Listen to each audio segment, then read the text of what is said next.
জমি দখল ঘিরে দেগঙ্গায় ধুন্ধুমার। আগ্নেয়াস্ত্র, ধারালো অস্ত্র নিয়ে দুই পক্ষের সংঘর্ষে জখম উভয় পক্ষের 8 জন।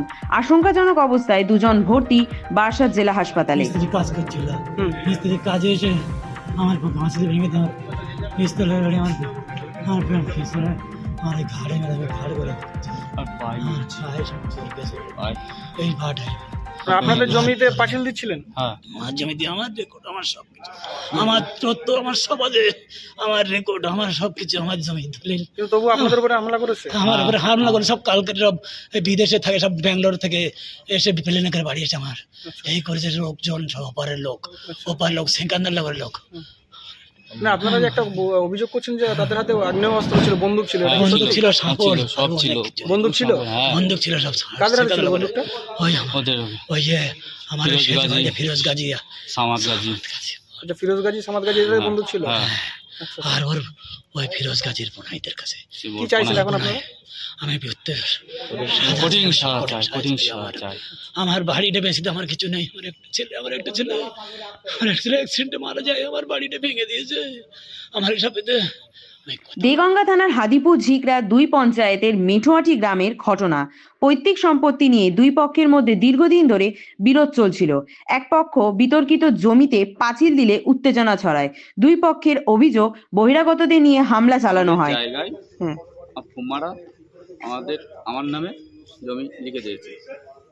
লিখে দেওয়ার পরে আমরা আমাদের জায়গায় পাঁচিল দিচ্ছিলাম। পাঁচিল দেওয়া হয়ে গেছে 2-3 দিন আগে।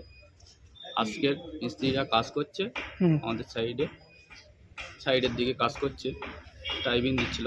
দেওয়ার পরে ওদের বাড়ি আমার আর চাস্তো ভাইরা যাদের আজকে ভাঙচুর করলো, মারধর করলো, ওনারা এসে এই একটু আগে এসে মুস্তান বাহিনী নিয়ে বন্দুক নিয়ে এসেছিল, আগ্নেয়াস্ত্র নিয়ে এসেছিল। আচ্ছা, এনে ওই মারধর করলো, পাঁচিল ভেঙে দিল, মেরে আমার বাবাকেও মারলো, মেরে শুয়ে দিল। আর চাস্তো ভাই আর একটা চাস্তো ভাই, তাকেও এখানে শাবল দিয়ে ঢুকিয়ে দিল চোখের এই ধারে। আচ্ছা, কারা করেছে এটা? ওদের নাম কি? ওদের নাম ফিরোজ গাজী, ফারুক গাজী আর সামাদ গাজী। আর সামাদ গাজীর ছেলে ওই অবাইদুল রহমান। মানে আপনাদের আরো লোকজন এনে যুক্তি প্ল্যান করে আমরা যেই একটু রাস্তার দিক চলে গেছি, ওরা এসে আমার বাবাকে মারলো। মানে জায়গাটা আপনাদের নামেই আছে? হ্যাঁ, মানে সেই জায়গায় পাঁচিল দিচ্ছিল, ওরা ভাঙচুর করলো। আচ্ছা, মানে আগ্নেয়াস্ত্র দিয়ে কি কাউকে মেরেছে? সেই মুহূর্তে আমরা ছিলাম না। আচ্ছা আচ্ছা, আর একটু রাস্তার দিকে। এমনি আগ্নেয়াস্ত্র হাতে ছিল, দেখেছেন? হ্যাঁ, দেখেছি, আমার বাবা দেখেছে। আচ্ছা আচ্ছা, আরো লোক দেখেছে। কি চাইছেন তাহলে এখন আপনারা? আমরা এই সাদা চাই, কঠিন সাদা চাই। ভাঙচুর করা হয় সদ্য নির্মিত পাঁচিল। আগ্নেয়াস্ত্র, শাবল, কোদাল নিয়ে হামলার অভিযোগ। ঘটনায় আহত উভয় পক্ষের 8 জন। আহতদের চিকিৎসার জন্য নিয়ে আসা হয় বিশ্বনাথপুর গ্রামীণ হাসপাতালে। 3 জনের অবস্থা আশঙ্কাজনক হওয়ায় তাদেরকে বারাসাত জেলা হাসপাতালে ভর্তি করা হয়েছে। দুই পক্ষই দেগঙ্গা থানায় লিখিত অভিযোগ করেন। অভিযোগ পেয়ে ঘটনার তদন্ত শুরু করেছে পুলিশ। লিখে দিয়েছি, আর আমার সেজো ভাইয়ের জমির ভাগটা আমার ওই চাষতে ভাইদের লিখে দেবে বলেছে। ওই সংবাদ শুনতে পেয়েছি বলে জানতে পেরেছি, আমার ছোট ভাইরই লিখে দিচ্ছি। লিখে দিলে এবার ছোট ভাই ওই আপনার ছোট ভাই পাঁচিল দিয়ে নিচ্ছিল। ওই সম্পত্তিটা হচ্ছে কি আপনার ওই বাবার সম্পত্তি, তাই তো? আপনি পেয়েছিলেন? আমি ভাগ পেয়েছিলাম, আমার ছোট ভাই লিখে দিচ্ছি, আমার ছোট বোনও লিখে দিয়েছে। আচ্ছা, এইবারে তাই করে বেঙ্গলার ছিল, বেঙ্গলার থাকলে শ্বশুর বাড়ি থাকে। 12 কাঠা বিক্রি করে একলা নিয়েছে, বড় ভাইরই দেয়নি, ছোট ভাই। এবার সেজো ভাই কি করেছে? সেজো ভাই গুন্ডা বাহিনী এনে মেজে ভাত ছেলে গেলে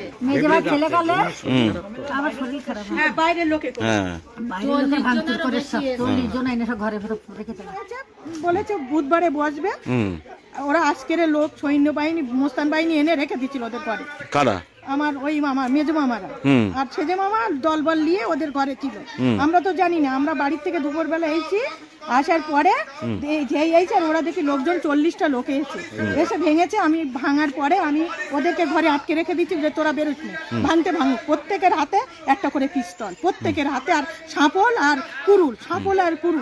আর আমি ওদের আটকে রেখেছি, আমি বলেছি তোরা বেরোবি না, ওরা ভেঙে যাচ্ছে ভাঙুন।